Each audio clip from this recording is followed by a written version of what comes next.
the Kholiwe Cooks channel. Today we're going to keep things very simple and very close to home.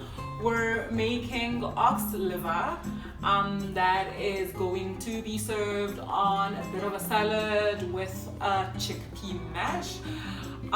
If you've been following from my first couple of recipes, you will know that I am a huge fan of chickpeas, and so they feature again today in the recipe. Obviously you can do a lot of changes and substitutions in this recipe.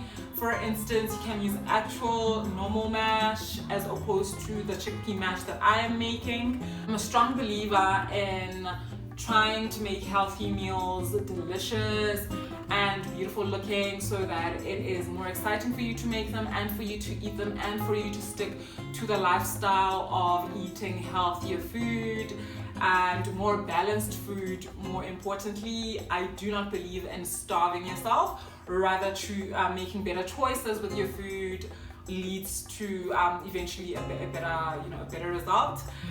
I have not really experienced the changes in my body that I would like, and the reason for this is I still have very, very bad snacking habits that I am working on as well. But if you are going to stick to this kind of eating and be really good with your snacking as well, you should notice a difference in your dress size and that sort of thing, because they do say that 80% of your journey or weight loss journey or health journey is definitely in the kitchen. So let's start somewhere. We start off with a can of chickpeas. I have drained the brine and they go onto a roasting pan because these will go onto a high heat oven for about 20 to 30 minutes. But the most important thing is that they are golden brown when you remove them. They get a nice nutty taste from being in the oven and being a bit golden. So I season them with salt and pepper, about half a teaspoon of each, and then a tablespoon of oil goes in, and I make sure that all the chickpeas are fully covered. This is so that they don't get stuck to the pan. Now for our ox liver, I take fresh ox liver and then I fully submerge it into milk. The milk helps with the bitterness of the ox liver. It totally gets rid of it, and then you end up with a much more mellow taste of ox liver. I kept mine overnight in milk, but just make sure that at least 1 hour is spent with this liver in the milk. That's the minimum amount of time that you should have it in there. So I just cut my ox liver into elongated strips. You can cut it however you prefer it. It's just the way I prefer to do it this way. And I'm creating an assembly line for flouring my ox liver. I'm using cake flour. You can use any kind of flour, using about half a cup of the cake flour. And I make sure all my seasonings are added to this. So I will add a teaspoon of salt, about half a teaspoon of ground black pepper, a teaspoon of cumin, and a teaspoon of garlic powder. Lastly, I add some oregano as well, about a teaspoon of that as well. Now for me, this is the best flavoring for the ox liver, but honestly at this stage you can really play around with the kind of flavors you would want. I kept mine quite mellow because the ox liver should shine through. So then I roll it in the flour that's been seasoned, and just once that is rolled in the flour, just have it on a plate with paper towels as this goes on to the next stage where we fry it. On a hot pan with quite a bit of oil, probably up to half a cup of oil, I am adding my ox liver that's been floured. Now I'm using quite a lot of oil here, and the reason for that is because of the flour, this gets stuck to the bottom quite a bit, and so I would rather have it in a lot of oil and ensure that it's not stuck to the bottom. As you can see, my chickpeas are ready. I'm happy with that, nice and dry, nice and golden. We just set them aside for later. Now I'm also being very careful to turn these literally after about 2 minutes. I don't go for too long, and I'm not trying to get like too much color on them. I don't really mind because I don't like ox liver to be too cooked. I like mine to still be pink in the middle when I remove it off of the heat, and that is because it's so much more tender that way and more flavorful than it is when it's overcooked and dry. And I'm removing, as mentioned. So this is the ox liver. It is literally the best tasting you'll have it. My seasoning was perfect. You should taste though, just to ensure that it doesn't need any more salt, because this having less salt or not as much salt as you should can totally ruin this dish because it'll be quite bland. Just make sure you've got that going for yourself.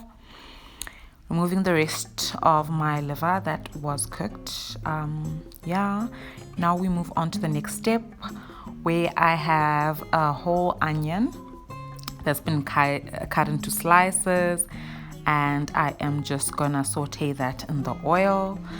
But I do realize now there's quite a lot of oil for the onions, and so I'm just removing quite a bit of it because it has now served its purpose on the liver, but we do not need that much of it on the onions and the next steps that follow. The onions are really non-negotiable in this recipe. They make this, it becomes, I don't know, it's elevated so much more from just the addition of these onions. In fact, I think in the past I've even used far more onions than I have now. This is just one onion, I think medium-sized onion.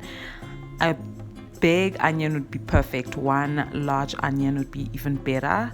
The more the onions, the better this whole dish tastes. So I just saute those for a bit, and then I've just added some soy sauce, about a tablespoon. So I'm using the soy sauce to season the next stage of this process. However, you can use just normal salt. And then I used about 2 tablespoons of water, and that's just so that I could remove the little bits of the liver that was stuck to the bottom of the pan. I follow that with a small bell pepper, yellow pepper. It's also cut into similar slices as I had my onions. As you can see, the onions are very well caramelized, and that means they are perfect for me to add the liver back on. So I don't serve these separately because just from these 2-3 minutes where I've added the liver back into the pan, there's quite a lot of flavor impartation that happens from the onions to the livers. So this last step is very important, the combining of everything, because then all the lovely sweetness and flavor from the onion gets onto the liver as well. So like I said, this is about 2 minutes only at the end. Do not overcook the liver, very important. Now we move on back to our chickpeas that were previously roasted and set aside. I am using an immersion blender or stick blender. You can use a normal masher to mash these down, as we are making a chickpea mash. So I'm using this hand blender, and I would say I used about overall 3 tablespoons of feta. Now I added the feta because I just thought my chickpeas would get a bit of seasoning and just a deeper flavor from the addition of the feta. Overall, I also used just over half a cup of milk just to get it to the consistency I wanted. I was very careful not to use too much milk because this is not hummus, this is a mash, so even the consistency does need to be much thicker and not as watery as a hummus would be. So that was very quick, but it wouldn't take that much longer if you were using just a normal masher as well. So I always show the plating because I think plating is so important for food. You could have the most lovely plate or most beautifully flavored dish, but if it's not well plated, I mean, it kind of doesn't excite one into digging in. So I will add some baby spinach leaves and rocket leaves that I mixed together, and I'll just put those right in the middle. I put just a little bit more feta as well.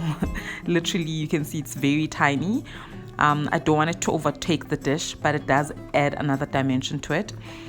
And then I just added some a drizzle of olive oil over the leaves and some of my salad dressing, which was store-bought, so you can use any of your favorite salad dressings, and some pepper. And then now I am just plating my livers with the onions and peppers on there. So you can see that I'm more piling the things as opposed to having these separate entities on my plate. I like plating like this much more, I must say. So just a bit more feta as well, and that is my finished dish. I was very happy with this. It is extremely flavorful. It is extremely good for you. I'm very happy with everything. So that is it. As always, please do like, subscribe, and turn on notifications for this channel.